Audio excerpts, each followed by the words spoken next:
Hello. In this video, we're going to pick up right where we left off in our last video, and we're going to look at layers. Layers are a really important aspect of how Photoshop works, and we're going to check it out and learn all about them. So the next image I'm going to pull into this image file is the Times Square image, and I already have that pulled up in large image size, of course. Copy image. And watch what happens when I paste it. So Command V will paste the image into this file. And when I paste it, it is pasted over the hamster, and the hamster was pasted over the ball image, which I pulled in my last video.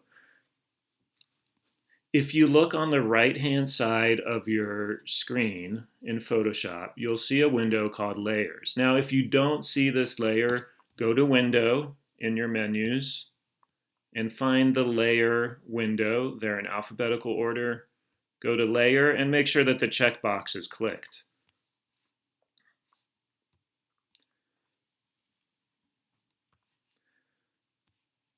I'm going to enlarge the image size of the layers so you can see them a little more clearly. And there you go. Now you can see the different layers, and you can see that I have a white background layer on the bottom, and then the ball layer, and then the hamster, and then Times Square. By default, these will be called layer 1, 2, and 3.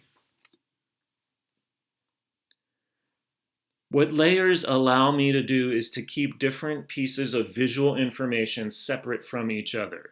So if I go to my Move tool, the Move tool is the top tool in your toolbar, or a shortcut is V on your keyboard. Click on the Move tool,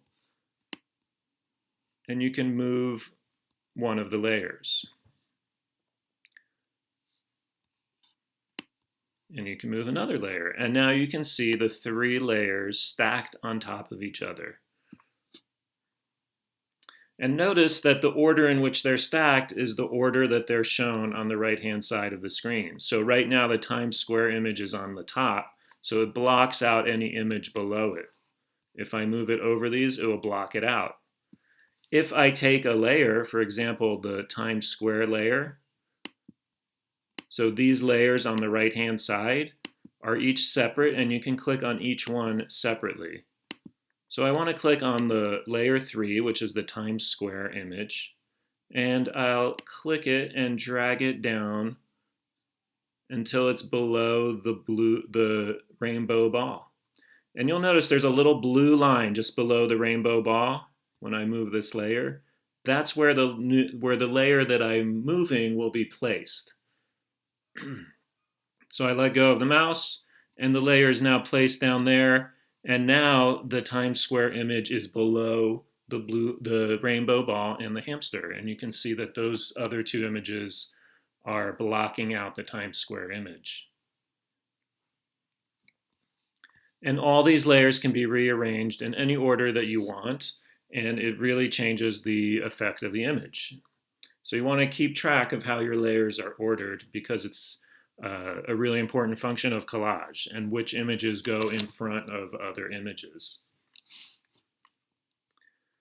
Now, one thing to keep in mind about layers is when you open a file, you'll start with one background layer. And that's usually a white layer. By default, it's white. You can change the color when you open your new file, but white works great. And that background layer is completely white. If you look at these images, you'll notice there's this funny gray and white checkered background. So the other neat thing about layers is you can hide each layer. And the way you hide a layer is you click on the eye next to the layer.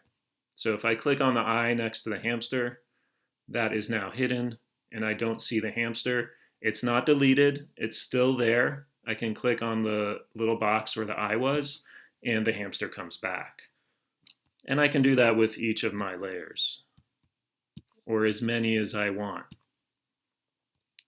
So the nice thing is I can have these 3 images in my file and just work on one at a time without being distracted by all the other layers. Now, if I hide the background layer, notice that everything in the background is now the checkered image in Photoshop. And the checkered image in Photoshop is what I call the void. It's emptiness. There's nothing there. There's no visual information. That's what the checker represents, is zero visual information. If I were to print this image right now, the checker is the white of the paper. Or if I were to print it on a different color paper, it would be the paper itself. So the checker is no visual information, no ink if you're printing it. It's pure emptiness in Photoshop. And that's really important to recognize, that this layer of the ball and the visual information ends where the square is, and then it's just empty visual information.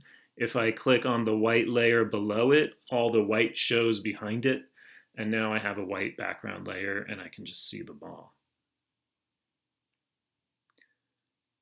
That's how layers work in Photoshop. There are many functions of layers that we'll learn as we move on. These are the basic functions, and it's all we need to know right now to do cutting and pasting to make collages in Photoshop. In the next video, we're going to see how to clip images out from their boxes that they usually come in from Google. So we'll clip this ball out, and we'll clip the hamster out from the white or whatever background it's in, and then we'll be able to use the image itself without the rectangle or square that it's based in. I'll see you in the next video.